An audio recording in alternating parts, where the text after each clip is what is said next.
And I'm going to get started. Welcome back, you guys. I hope you had a good break. I hope everybody got all the food they need. And some of you are obviously still eating it. My name is Donna Spruijt-Metz. My background is in behavioral psychology. I am a professor of psychology and preventive medicine at the University of Southern California. And I direct the USC mHealth Collaboratory. Most of my work has been in obesity-related behavior and in mobile health since before we had that name for it. That's pretty much me. And then I'm going to give this talk, System Dynamics and Bayesian Modeling as Groundwork for Behavioral Interventions. That's a lot of words. And I'm going to first tell you why I look so tired, and then I'm going to tell you exactly what I'm really going to talk about. So I just got back from the Netherlands. Let us advance. And I have an incredible jet lag. There's my favorite heron, and there's the city at night. So I've told you who I am. So you might think this woman is not going to tell me how to model, and you're right. What I'm going to try to do here is, in this new world full of intensive longitudinal data, I want to put forth thoughts on why we need systems ID, Bayesian, and other forms of dynamic models to be able to help people in the process of adapting behavior to their ever-changing circumstances and needs. So that's what I want to talk about. Here's what I'm absolutely not going to do. I'm not going to show you how to do that modeling. This is a tutorial for thinking, not a tutorial for modeling, sorry. But you need to think before you model, as Misha Povell taught me way ahead of time. And I'll tell you this too, whatever your discipline, we need to think together about those models as we develop them. I would tell you the story that Bonnie told you in the last talk, but I don't have to because she already told it. So you really have to specify what you think is important. And to the really nice person who asked, well, how do I explain to engineers that behavioral constructs are important? Well, you go through the process that I'm going to delineate now. And you have to trust one another. It's the Rocky the Flying Squirrel show. You know, you take the leap and expect your engineer or your behaviorist to catch you. I want to give some gratitude to my colleagues, our students, and our funders, with apologies also to those I unwittingly left out, and to those who didn't get me a picture on time. Hi, Karine, I see you. And I would also like to say that none of what I'm about to say is these folks' fault. Okay, this is my premise. The promise of mHealth is to help people to attain and maintain their own desired outcomes and optimal health. If anybody disagrees with me, unmute and let me know, because I can't watch the chat. That's too hard for me. And we want to help them to attain that in real time and in context. To achieve this, we need to get to Jitao and Jitai. So Jitao, just-in-time, adaptive understanding of behavior. How does it work in time and in context? And then Jedi or Jitai, which is what Bonnie was talking about, and that is just-in-time adaptive interventions. But I see that a little bit differently than Bonnie, which is what makes it so fun to work with her. So this is our starting point. So let me talk about behavior for a hot second. This is the silver bullet myth that they think that there's the current reality and we're going to intervene, we're going to have a wake-up call, we're going to give you feedback, we're going to correct your course, you're going to learn stuff, and you're going to have a vision, and you're going to have found God and changed your behavior, and we're done here.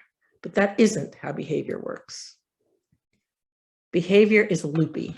So there's a desired state, and then the person, you know, checks how they are, they adjust to you know, if my desired state is 129 pounds and I'm 132, then I adjust my eating, and then, you know, so I respond to that.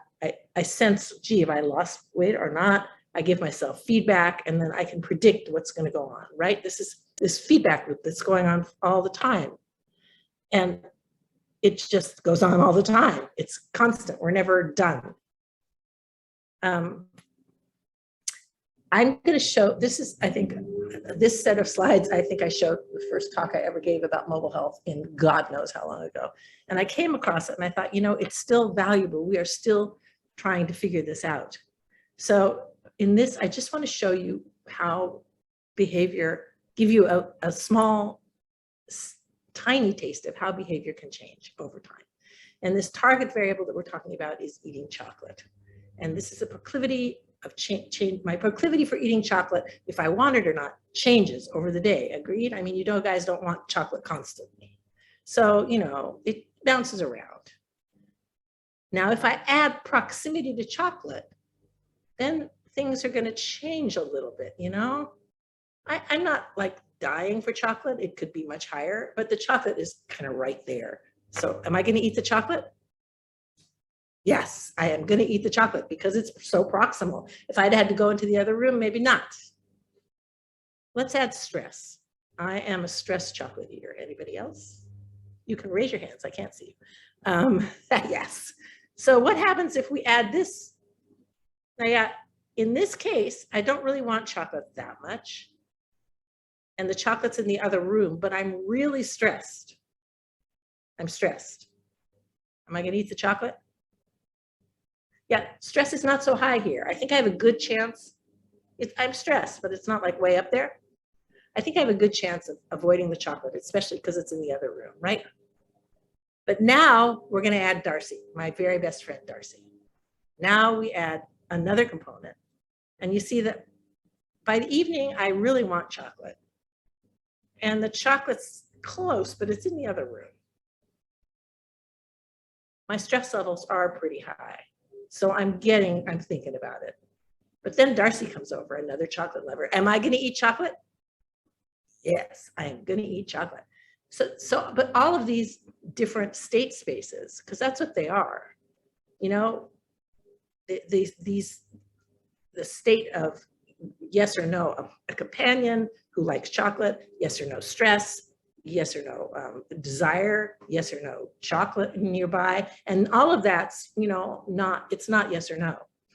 It's higher or lower, and all of that is working together. We'll talk about that later to develop a sort of a state space for when I'd be most vulnerable to eating chocolate. So we really need to rethink behaviors. We still need to rethink behaviors. I can't believe that I'm giving this talk now, but I am, because it's just hard. It's hard even for me, who's been thinking about this for so long. I forever forget how dynamic behavior is, because we are not taught that. And it's also really hard to hold in our heads. So behaviors are interacting processes. They flow in ongoing dynamic feedback loops or cascades. They respond in various time frames to ever-changing internal, biological, social, personal, and environmental events across time and across situations. In other words, behaviors are constant processes of adaptation, or process of constant adaptation.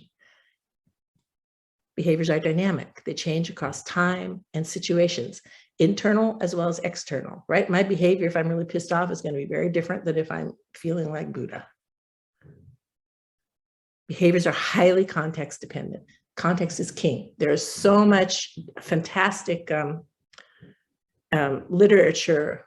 And there's one guy in particular that's written about this, his last name starts with a B, can't think of it, about 10,000 ways to relapse, because you take a person out of context and give them a fantastic intervention. And, we used to get kids, we would take them shopping, we would bring them into the lab to exercise, all this stuff, and they would lose weight. And then they go back into their context and they can't maintain that. So context really, really matters. And also your context changes your behavior. Behaviors are highly individual. In other words, this is going to shock y'all. People are different. And most of our stats are nomothetic, but behavior is idiographic. In other words, everything that we've done, including the randomized clinical trial, and all of your stats are compare groups. They're built to compare groups, unless we're talking about N of 1 studies. Whereas idiographic understands individuals in depth. And how we generalize from one person to another, we'll talk. So what we need are new ways to dance. because we need the nomothetic as well as the ideographic. How can these interact dynamically? I just want to give you an idea. This is my favorite hirendogram. I'm still showing it. Of if you look here on this time scale, right? This is minutes, hours, days, and pick any variable. Let's pick self-efficacy, right? Self-efficacy changes every day.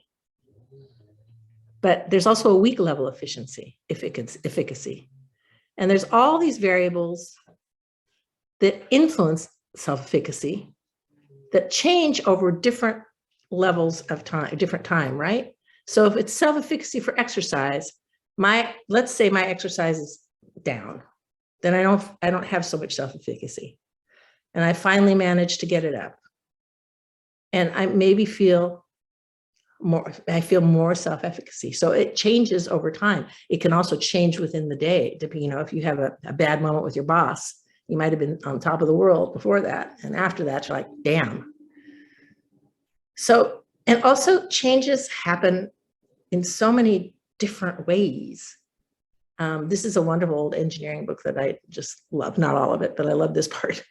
And what we have to do, and that's what Bonnie was talking about earlier, we don't know when to measure things. So because in a way, because we know so little about behavior in time, if we measure here and we measure here and then we stop measuring, then we don't see this delayed change in level, right? Or if we remember here and we measure here, we don't see this delayed change. So you have to be able to catch these, and different behaviors change in different ways depending upon context. So the promise of mobile health is to help people attain and maintain their own desired outcomes and optimal health in real time and context. To get to this, we need to understand behavior, so just-in-time adaptive understanding of behavior as it changes. And we need to get to a JEDI, or just-in-time adaptive interventions. And to get to the JEDI and the JEDI, we need ILD, intensive longitudinal data. So this is the kind of data that y'all are now getting that's so amazing that we didn't have X years ago. And as Bonnie told us, we're still learning how to work with this data. We're getting better at getting it in, although there's a lot of missingness, but we still don't know how to model it. So intensive longitudinal data is repeated, it's temporally dense, it's highly individualized, it's highly contextualized, it's got a natural temporal ordering. This is very important. It's multi-level, which I will show you more about in a minute, and it's multi-time scale. And it's got a super high potential for missingness. Now, when Bonnie was showing you those slides about deciding when a moment is a moment and taking into account the missingness of the sensor data. Sensor data has a high potential for missingness. Yes, it does. But if you miss like 3 days of sensor data, that's not as terrible as missing answers on a questionnaire that you only take once. So yes, we get a lot of flack because we get a lot of missingness, and yes, we have to deal with it. But don't forget all the stuff that we are getting as we go along. ILD has multiple data sources, and they get data in different ways with different accuracy. We'll talk about it. So there's the on-body, there's the chemical, ingestible, deployable, voice traces, EMA, smartphones, watches, base stations, your doctor's office data, for instance, your EMR, your electronic medical records, are digital breadcrumbs. And the data is provided from various sources, and some of it's accurate and some of it's not. And we need to use this data to dynamically detect, anticipate, understand, and intervene on behavior where needed. Yeah. So here's what I mean about the multi-scale. So these are variables that might take time to change. These are variables that might take less time to change. These are variables that change really, really fast. So, but we don't know what the rate is. So we don't know what we have to measure when yet, right? So we have to take into account, even when you're not measuring all the time, which we can't for a lot, unless it's physical activity. Yet the stuff that we need to do now is, for instance, find out when and how stuff changes. So how often we need to measure so that we don't miss those changes, right? So this dynamic data that we're getting is a multi-level, multi-dimensional problem. So you've got the nature of the measure, which might be objective, like weight, and if it's a good scale, then it's accurate, or self-report, like stress by EMA, who knows? It's inference, either it's direct, observed eating, for instance, versus indirect, mood from voice, or actually indirect is sensed eating, There's frequency. Is it continuous, or is it like once a year, a lipid panel? There's precision. So accurate, height's pretty accurate. Dietary intake, not so much.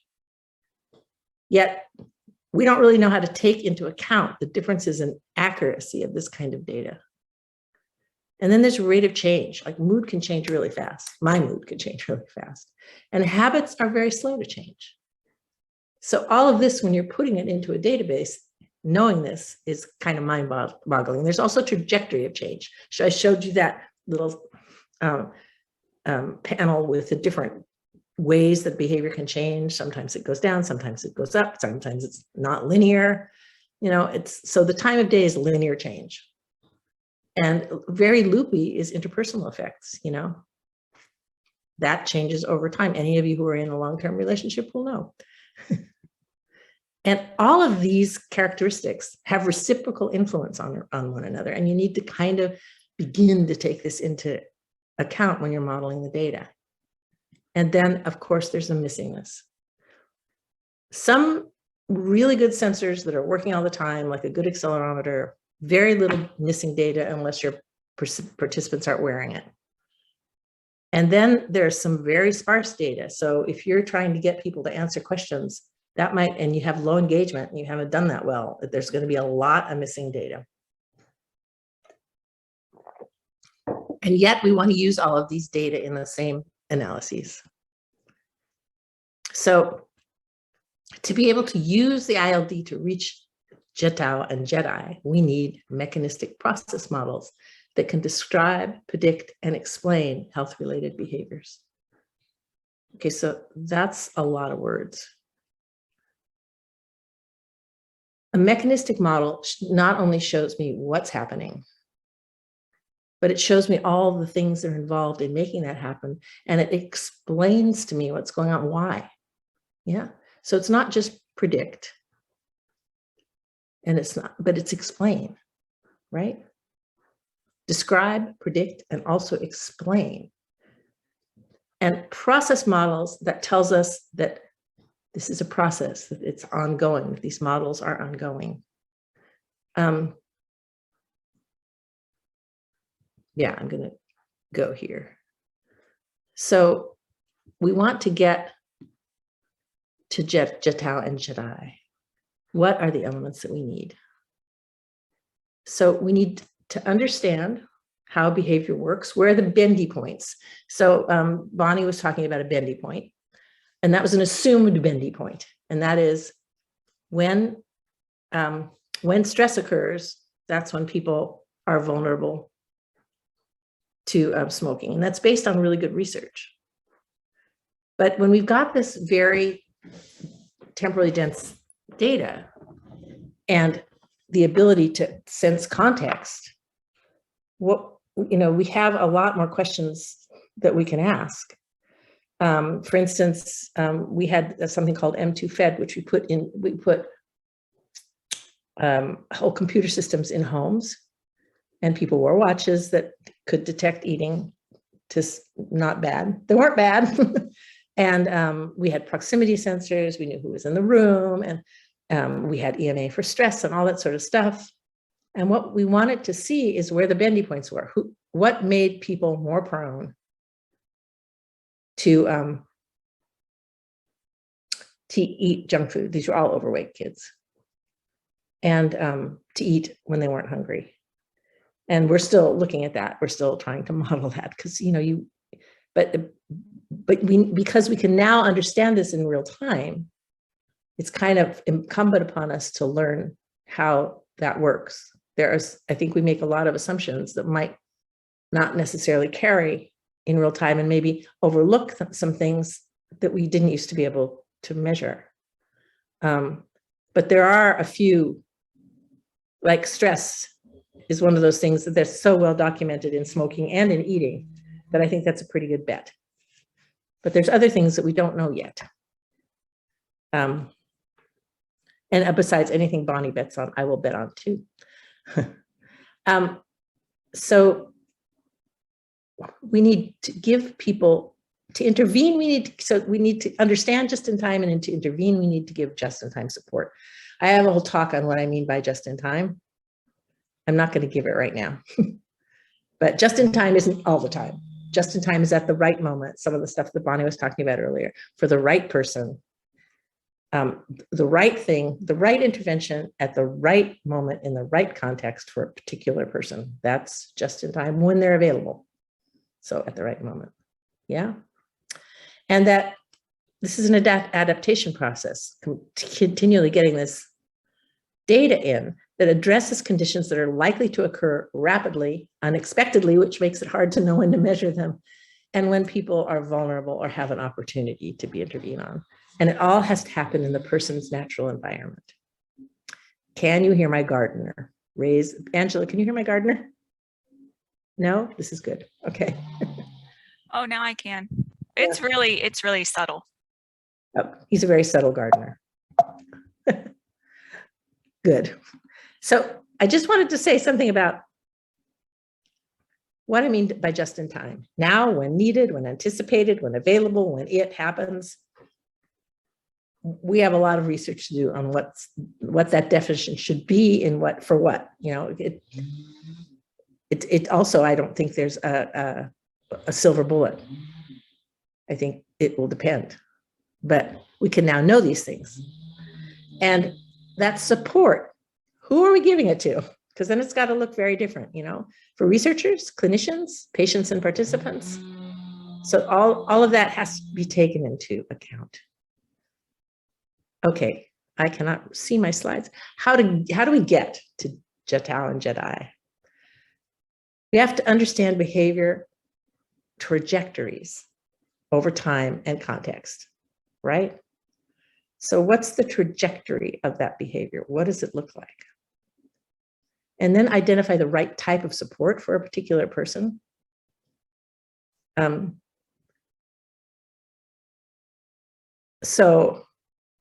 that's going to change. That's going to really depend on the kid and on the people. I work with kids, and they loved getting messages, and that really helped them. But that was in a different era. I mean, this was one of the first mobile health interventions ever, and they loved those messages. They loved the mobile phones. They loved everything about them. I think that, Bonnie showed that they don't help much in grownups, and I bet they wouldn't help much anymore in kids. So that, there's also no truth. Things keep changing. I hope I'm not making you guys depressed. It's exciting. Right type of support for the particular person, the right timing and conditions, context, to provide that support while minimizing waste or disrupting. I think it was Santos who showed that people were not going to answer your questions in the morning. They were getting ready for work, but they would answer it after they got out of work. So good to know. Changes everything when you get to ask the questions. But so here's some assumptions. Timing and context are salient in support effectiveness. It's an assumption. We're trying to figure that out. The MRT is a great way to figure that out. But timing is event-based. So when a thing happens, do we need to intervene before or after that? Event-based timing is unexpected. We never know when the thing is going to be. Hence the need to monitor all the time until we figure that out, until we understand the trajectories of these behaviors, which we cannot do. And then there's the whole Nyquist principle, which I'm not going to explain to you, but it talks about, how many measures we need to take of a thing before we understand it, depending on the frequency in which it occurs, which we don't know often. Okay, time is salient when it's running out. I love that. That's Westman and Gorman, and thanks, Billy Imbal Nahum Shani gave me that one. And time is, and conditions that define the right time change rapidly over short time frames, a few days, a few hours, minutes, even seconds. So dynamic multi-scale model requirements. This is something we haven't talked about, and this is really important, and it answers one of the questions that came up earlier today. They're conceptually seated, yet data-driven. So where are the useful signals in the current noise? We need semantically interesting patterns of personal and social behavior. That's what we're looking for in this mess. And engineers on their own can't find it any more than we can find it on our own without engineers and computer scientists. So we need a transdisciplinary search for meaningful mechanisms. And we need to be able to personalize to have these things, these models personalized adaptively as time-sensitive new data comes in. That's a tall order. That's ice cream in the sky sort of situation, or pie in the sky. But we'll talk about that too. So I'm going to give you an example. It's also a micro-randomized trial, because for the models that I'm going to show you, we're using this data. So this is Heart Steps 2, actually. It's a year-long intervention that includes an array of passively sensed measures and self-reported measures. So at baseline, we get all the things. Just really interestingly, I want to tell you one of the things that we're measuring is personality at baseline, because personality has been said to be related to engagement and that sort of stuff too. But I had some questions, and I have this different data set, and I just got something in from one of my students who said that personality is not necessarily stable over time. So what good is that as a baseline measure? So how often do we have to measure these things? Back to my original question. Every week they answered a longer questionnaire on Sunday of barriers and facilitators to activity. Oh, yeah. Then daily we got temperature, precipitation, daily EMA and stress, activity reporting. And during the day, GPS location and calendar state. Actually, I should take that out because we can't do that anymore on Apple. So now we just ask them if they're going to be busy. And then we get steps and active minutes from Fitbit. So this is pretty much the data that we're getting. It's a lot of data. And this is our little dashboard. And this is our, down here at the bottom is our protocol paper that took 3 years to write in International Journal of Environmental Research and Public Health. And it's very cool, and it's free. You can just download it. Heart Steps is a micro-randomized trial, which is a sequential full factorial design. What you need to know is that we randomize each intervention component, and every time we might. So there's a decision point in there about how often we're going to intervene. That usually comes out to about 3 or 4 times a day. And each time we might deliver a component, we randomize to yes or no, or to this or that. And people get randomized 100 or thousands of times. And what we want to know is which intervention works for which person in which context. Ideally, and we don't have this together yet, ongoing modeling could reveal when variables no longer contributed, when interventions became irrelevant, or when new interventions were needed. That's where the field needs to go. My 2 cents. So what we did, how did we get to these models? Well, it was painful, guys. It was fun. But it involved every member of the team, all the different disciplines, and that's about 5 different disciplines, and our students. And I can't tell you how important it is to bring your undergrads along for this party. Because when they find it difficult, your colleagues who find it difficult are less embarrassed. And when they get it right, and when they start learning it, it's just a rush for everybody to see these kids start to think differently. So by storming and norming, we took this data that I showed you, and we tried to think of how we would want to model that dynamically. How does it work? So seeding our models with domain knowledge that we already had. And I'm just going to show you, I think this was Pedge's model, and then in this, he was like salience of physical activity. Well, we don't have that variable, but can we somehow get it?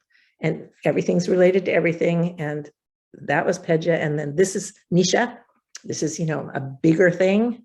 It's got observable space and body behaviors, activity space. And then we got, this is Grace Doe. She was one of my students. I just loved how she went and found, this is looking very dynamic, right?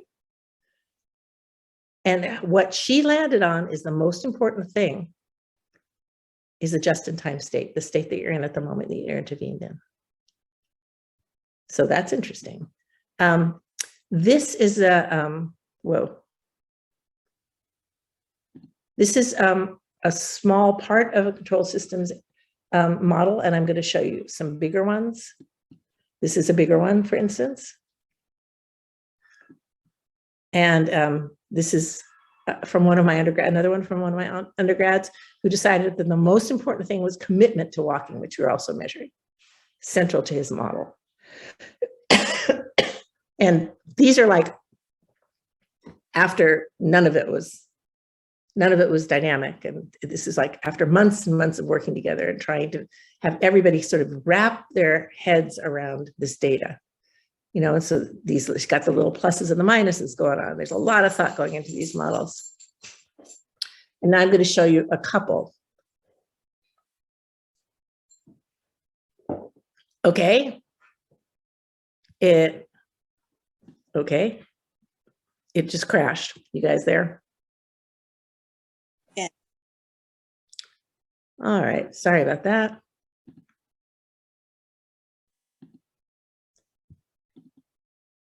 I mean, it is a long talk. I hope maybe my computer's getting bored. I hope you're not getting bored.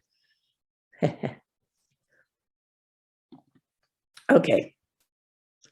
Here we are. Shout out to these wonderful people, my student and Daniel Rivera's student, and Daniel Rivera, who's control systems engineer par excellence. I am not going to give you a tutorial on control systems engineering. I'm going to tell you a few things. Control systems engineering really focuses on modeling decision-making in systems that can change over time. So it's got a controller in it, which is very important for any kind of intervention modeling. Here's this, Eric Heckler and I wrote a great tutorial on it. It's available for free on JMIR, and it's great. Control systems engineering or fluid analogy models, which is what I'm going to show you, is one way to come downstairs, and it offers an entire toolbox of methods that could be useful for understanding behaviors in real time and optimizing adaptive interventions.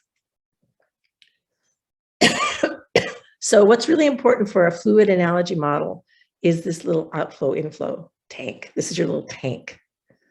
So, for instance, if you're getting some steps, then you get an inflow. And then there's exogenous input. And then if your tank overflows at some point, gets higher and higher, then it'll outflow to another variable. So let's talk maybe self-efficacy. Maybe the more I walk, the better I feel about myself, right? These are also some of the other things that get modeled. So you see that time is in there, context is in there. It's really ingenious. And then here you have one of the bigger models. And what we're trying to figure out here is predicting steps, right? So what we're saying here, what this model says, what we're testing is, does app engagement flow into intrinsic motivation, increase it? And if you're motivated, does that increase commitment? And maybe app engagement also feeds into that. And commitment and intrinsic exercise motivation feed into Fitbit steps. No direct link with engagement. And what we can look at is the time constraints, how the inventories flow in and out. So you get to see this work over time. And it's really, really exciting. So this is one way of looking at it. These are all, we've been running individual models just for one person. And we use all of their data. We use the year's data to watch this ebb and flow. Here's another way of coming downstairs. This is a shout out to Ben Marlin and Karine Tung. Latent state models. There's a lot of other things you can do with Bayesian stats, just like I'm not showing you everything about control systems ID. In this toolbox, there are ways to model shifting just-in-time state spaces, which is what we've been talking about. And new ways to handle missingness. And what we're hoping to be able to do is merge what Ben can do with what Daniel can do. So help out the missingness in the Bayes toolbox and then move the data over to the control systems toolbox. And there's a lot more, but I'm just going to give you a glimpse today.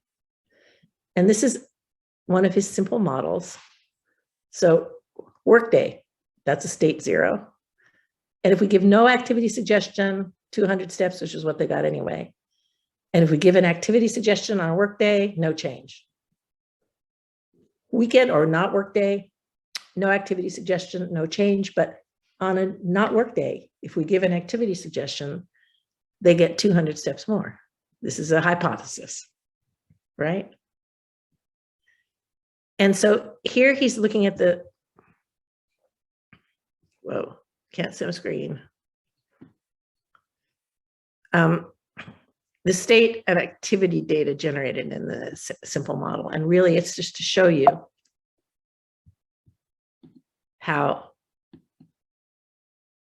what happens with activity suggestions over workday and non-workday. And what he's trying to do is find state transitions from, and these states have to do with walking, not walking. It's more complicated than that. But, the state are state spaces that also, let me show you this. So what he's using in these very simple models are just temperature, weekend or weekday, and that's a latent state, and then treatment, yes or no, and steps before and the steps after. But this is a tiny latent state, right? The temperature, the day of the week, and treatment, yes or no. And these variables change over time, and he looks at these across several times. This is a missing Markov model. This is a Markov model. And what I mean when I say state space, what we're trying to get to with kind of Bayesian work is a state space is defined by a temporal configuration of variables that either predict future states or future behaviors or both, or the probability that a particular intervention will be effective. And these change over time. That's what's so important in what you saw in the Bayesian model I showed you, is that what Ben's doing is those are different times. And what Ben is saying is this is not continuous because we don't have continuous measures of the important parts of the state. But it's easier to measure, even if it's like every 2 minutes. It's easier to take these static moments and make it dynamic in that way. But he's moving out of that. But so let's just say this is the probability of walking, yeah? And these are your self-regulatory skills, and this is your self-efficacy, and over here somewhere is some other variable.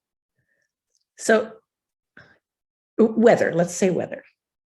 So if the weather is terrible, you're going to have to be able, your self-regulatory skills are going to have to be really high to get you outdoors, let's say. But if the weather is beautiful, then your self-regulatory skills wouldn't have to be as high to get you out, especially if self-efficacy was high. So what you see in this state space situation, in this dynamic state space, is think of a small animal writhing around under this blanket, and it's forever changing shapes. And each of those points where it comes together is a point that would be okay to get that behavior going. So low self-efficacy, but fantastic weather, is a different state space. So we want to identify more than one state space where an intervention might work. Okay, final bit, how am I doing? Yes, shout out to Misha Pavel and Eric Heckler.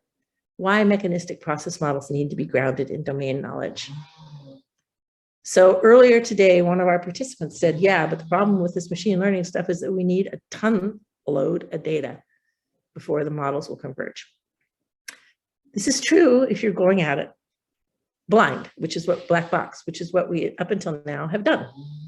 The engineers go off and do what they need to do, and they're computer scientists, and then we get together at some point later. But through this norming and storming situation and through using domain knowledge, that looks different. So this is how Misha conceptualized of the current state of affairs, where domain knowledge is often not used to develop these models, where it's black box modeling. So this statistical learning is then agnostic to context, environment, sources of uncertainty, to knowledge of the underlying process, and to the individual's heterogeneity. It requires a huge amount of labeled data. It's fragile and sensitive to small context changes, and optimizing average performance, not an individual's performance. That's what it can do. Okay? And where we're trying to get is these process model-based approaches of dynamic modeling that are driven by domain knowledge.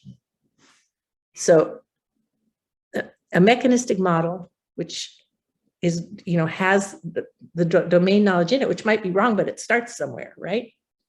And all of the models, by the way, BTW, that we do with any kind of machine learning always has some kind of domain knowledge in there, because you chose to measure A and not B. It's just that it's implicit. This makes it explicit. So a mechanistic model incorporates context, environment, all that sorts of stuff. And it requires knowledge of the process, and it requires modeling context changes. And the model flaws can lead to really biased results, but it requires a lot less data. Okay. Where am I? Yeah. So take-home message: benefits of process-based mechanistic modeling. Uses data more efficiently. It can guide data collection. So if you know ahead of time the model that you're after, that you're interested in, it guides data collection. And if we ever get these models to work in the background, it'll tell you when a variable is not doing anything for you. You can get rid of it, right? It challenges the robustness of prevailing theory through simulations and perturbations. All of these models involve simulations, by the way. They can be used to optimize interventions. They help causal explanations, and they explore the consequences of underlying assumptions. They help us discover new questions. They challenge the robustness of prevailing theory through simulations and perturbations, or it seems like twice in there, yeah. And enables rigorous examination of equivalences and differences among models and theories. So, the promise of mHealth. I've said all of this long, I'm not going to repeat it. Ideally, these models would be ongoing in the background, and we have a long way to go, but Ben Marlin has got something up and running that's beginning to look good. And I work with the best people on earth, I'm just saying. So that's me. Please stay connected. Those are my puppies. Let me turn off my alarm. And they were very quiet through all this. Dang. Okay. That's it. I now have to look at the chat. There's no things in the chat. Do we have any questions? You must have questions, or I just leave you all in this absolute soup of it. If so, I'm sorry. Yeah, I had a question, if that's okay. So I was curious as to if you could talk more about an example of a mechanistic model. So I'm assuming the Heart Steps program that you talked about was a mechanistic model. And can you talk, I had a couple of questions about it, but I think the first one was kind of the questions that you mentioned. So how did you decide which parameters to collect? And then also, how did you know the context of what the patient was going through? Oh, because we measured it, and we measured the context that we measured was not perfect, right? So that through that storming and norming process, we decided what we could measure, and a lot of that had to do with what was feasible, right? So busyness was feasible. So we measured, and also prior research has shown that busyness really mattered to when people would get activity or not. This is a mechanistic model right here. We measured app engagements. The behavioral part of it's pretty easy to measure, opening the app, how long they were on the page, if they used it, if they, that sort of thing. Intrinsic exercise motivation, we decided to measure because I thought it was important. So I can show you the list of measures that fell by the wayside, and I might be wrong. You know, and we'd sort of hoped that we'd be able to replace them if they sucked, but we didn't. Our modeling wasn't up to that. But that's where the field, I think, has to go. So this was through norming and storming and all those models that I showed you. Exercise commitment, I hated this variable, but Pedja said, no, I've seen it work before. And he was so right. Listen to your colleagues. And yeah, Fitbit step count was our hard outcome. So all of this, what makes this mechanistic is all of this, showing us how this works and explaining, you know, and it's in time. Does that help? Yes, I guess my question is, did you have a picture of kind of the final model that you utilized? Was that it, or is it still under development? We are still developing it, because the thing with we're stuck with the choices that we made. So, you know, real estate is really limited in these. So you better make the choices that you think are going to really matter or that you really care about. But then actually how to model this data, that's what this whole grant is really about, is getting the data and then learning how to model it. So, yeah, stay tuned. Stephen De La Torre has a paper almost ready to go out on the control system side, and Ben has a paper almost ready to go out on the Bayes side. So, and there's a bunch of other references I can give you, people who've done some of the early work, like Dan Rivera, but this level of dynamics is new. Yeah. The difference between JETA and JEDA. Okay, so just-in-time adaptive understanding. So just understanding the behavior that's observing. And just-in-time adapting intervention, that's intervening. And I'm an interventionist at heart, but I feel very, very strongly that if you don't understand the behavior first, you can't intervene on it properly. And since now we need to go, I mean, I've done so much, as an interventionist, I've done more observational research than I even want to discuss with y'all, just to get at what would be the right thing to do. And now we've got all these tools and we have to re-understand behavior. So I do a lot of observational studies. Yeah. Does that answer your question? Donna, I have a follow-up question to that. Yeah. In terms of, so when you had the slide, I looked up just-in-time adaptive understanding. Is that a recognized? Nope, I made that up. I made that shit up on the airplane. So it's mine, but you're welcome to it. And all you have to do is use it a few times. Thank you, Taylor. Because I think that everybody rushes to JEDI, and I'm like, wait a minute. We need JEDI first. We really do. Yeah. We often look at shifts in behavior and we use nonlinear shifts between these states. Do these? Yes. Yes, they have to. None of these models are entirely linear. Yeah, you showed those graphs at the beginning where they were those nonlinear shifts. Yeah. Wondering, okay, that's very interesting. We're doing our best. It's really hard. These toolkits are not all the way. So Bayesian does better at those nonlinear shifts than because yeah, and the fluid analogy is fluid. So hard not to do the nonlinear stuff, right? Yeah. But it's something that we're working on really, really hard because it's got to happen, because I think a lot of our stuff is nonlinear. Yeah. I don't think the human is a linear person. No, but right? our models are linear. So. Our models are linear. Our models are static. Yeah. And this is why the norming and storming is so important as a team, because it's hard to think dynamically. It's amazingly tough. It's it's like an addiction. We are addicted to thinking statically. It's an addiction. Yeah. Understanding, young, just in time, adaptive understanding. That's the U. Thank you. Thank you. Any other questions? I was so worried I would go over time that we've got time left. which I think is really good because we have another talk right after this in 10 minutes. So if nobody has questions, why don't y'all take those 10 minutes for a small bio break and standing up and moving around as an exercise.